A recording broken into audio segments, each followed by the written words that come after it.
This second wife is very calculative. I need a stronger charm to make her obedient to me. Some wars are loud, others are quiet, but the most dangerous war is the one happening inside your own house.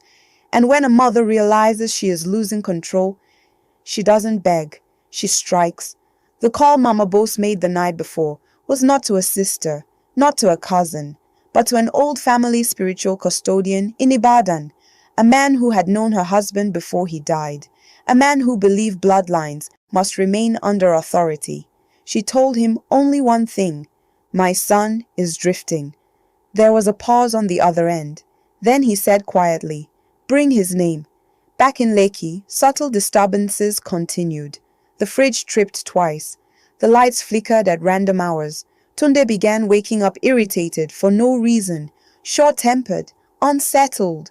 Kemi noticed, but she did not panic. She observed, because panic feeds fear, and fear feeds control.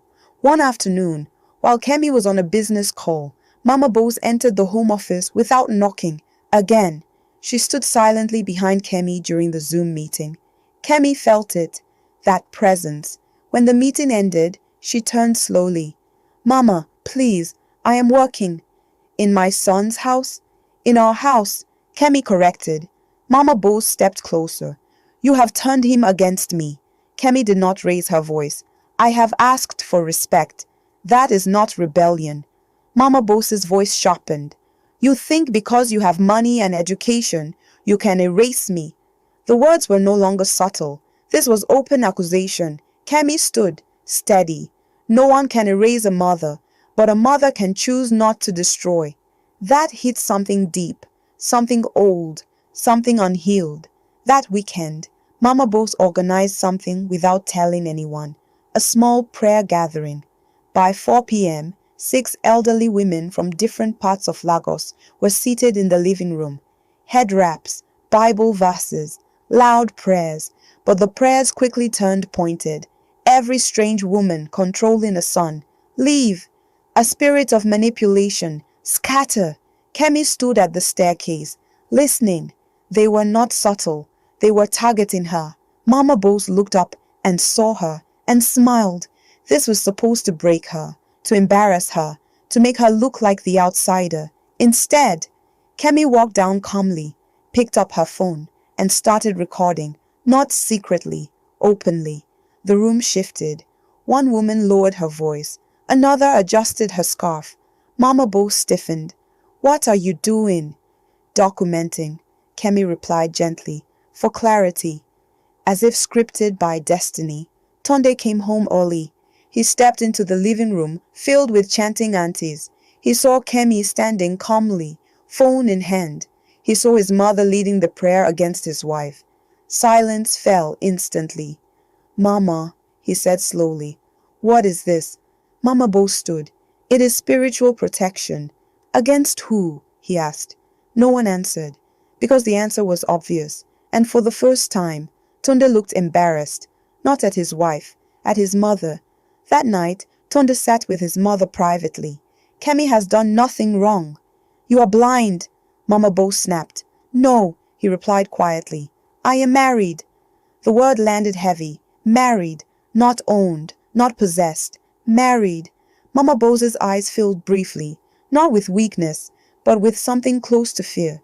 "You will regret this," she whispered, but her voice no longer carried full authority. The next morning, something unexpected happened. The small calabash at the entrance cracked. No one touched it. It simply split, cleanly, right down the middle. Mama Bose stared at it. Her hands trembled slightly. That had never happened before. She quickly gathered the pieces, wrapped them, but something inside her shifted. For the first time, she was unsure. Later that afternoon, Kemi approached her respectfully. "Mama." Silence. "I need to say something clearly." Mama Bose did not respond. "You are welcome here as Tunde's mother." Pause. "But not as ruler of this house." Long silence. "And if you cannot respect that," Kemi's voice remained soft, "you cannot stay here." There it was. The boundary Amaka never drew. The line. Mama Bose laughed lightly. "You will send me out?" "I will protect my marriage," Kemi replied. That evening, Kemi and Tunde had their most serious conversation yet. "I will not fight your mother," Kemi said, "but I will not live under intimidation." Tunde looked exhausted. "What are you asking?" "Choose structure," she replied. "Not between us, but for this home." Silence. Then she said it. She needs to set a return date. And suddenly, the power shifted entirely, because this was no longer emotional warfare. It was logistics, reality, time, departure. From her room, Mama Bose heard the muffled discussion, heard the word return, heard the word date, and something inside her cracked louder than the calabash. This house was no longer bending. Her son was no longer neutral, and the second wife was not breaking. That night, Mama Bose did not sleep. At 3:08 a.m., she stood in the dark living room, looking around. This modern lakey house, this life she could not control. And she whispered softly, "If I cannot rule here, I will not be disrespected here." The next morning, she packed one Ghana Musco bag, but not all of them. And when Tunde asked gently, "Mama, when are you going back to Ibadan?" she looked at Kimi, long, cold, and said, "Soon." But in her eyes, the war was not over. It had only changed shape. She thought she was fighting for her son. She thought she was protecting her bloodline.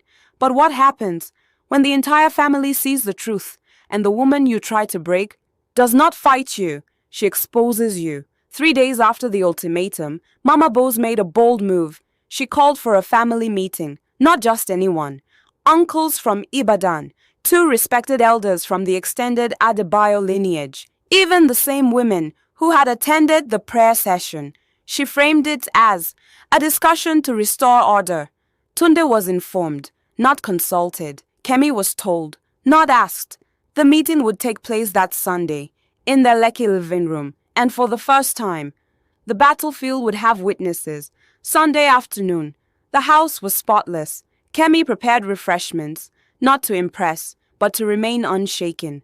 Mama Bose wore deep purple lace, authority in fabric form.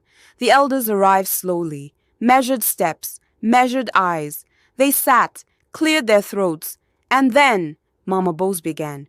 "My son has changed." Murmurs. "He no longer listens to me." More murmurs. "This woman," she gestured toward Kimi, "has turned him against his own blood." The words hung in the air, heavy, sharp. Kemi did not interrupt. She waited, because timing is power. Then one of the elders asked calmly, "What exactly has she done?" Mama Bose hesitated. She challenges me." "How?" "She tells me to knock before entering rooms." Silence. The elder blinked. "And she says this is her house too." The room shifted. One of the uncles leaned forward. "But is it not?" Mama Bose stiffened. "That is not the point." The elder's voice deepened. "What is the point then?" And suddenly, the narrative began slipping from her grip. Kemi stood gently. No shaking hands. No raised voice. "I respect Mama deeply." She turned toward her. "But I will not surrender my dignity to prove it." Silence. She continued. "When she arrives unannounced and stays for weeks, we adjust. When she rearranges our home without asking, we adjust. When she organizes prayers against me in my own living room," gasps filled the space. Mama Bose's eyes widened. "You recorded that?" one aunt asked. Kemi nodded. "Yes." And she placed her phone on the table, played the clip. The living room filled with the same pointed prayers. Every strange woman controlling a son. "Leave." No one spoke, because now the truth was not opinion. It was evidence. One elder removed his cap slowly. "Mama Bose," he said carefully, "this is not protection. This is interference." Her face hardened. "You are taking her side?" "No," he replied firmly. "We are taking the side of peace." The room was no longer hers. The power had shifted, publicly, irreversibly. Then the gate opened. Another car pulled in. No one was expecting anyone else. The doorbell rang. Tunde frowned. Kemi looked confused. The security guard announced, "There is a woman here asking for Madam." And when the door opened, Chiamaka walked in. The first wife. The room froze. Mama Bose's breath caught. Amaka stood taller than before, healthier, stronger. She greeted respectfully, then looked directly at Mama Bose. I heard there was a meeting about marriage. The elders exchanged glances. This was not planned, but destiny rarely asks permission. One elder cleared his throat. Amaka, why did your marriage end? The question was direct. Mama Bose tried to interrupt, but the elder raised his hand. Amaka inhaled slowly. I left because I was suffocating. Silence. I was told when to wake, when to cook, when to conceive.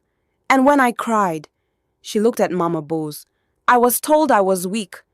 The room felt smaller. I did not leave because of Tunde. She paused. I left because I could not marry a man and his mother at the same time. The words landed like thunder. For the first time in this entire war, Mama Bose had no reply, because it was no longer one woman speaking. It was two, different personalities, same experience. The elders looked at her, not angrily, disappointed. And disappointment is heavier than anger. The oldest uncle spoke. Mama Bose, you are respected. But respect must not become control.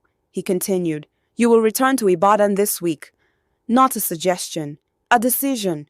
You will visit when invited, and you will not interfere in this marriage again. The verdict was clear, public, final.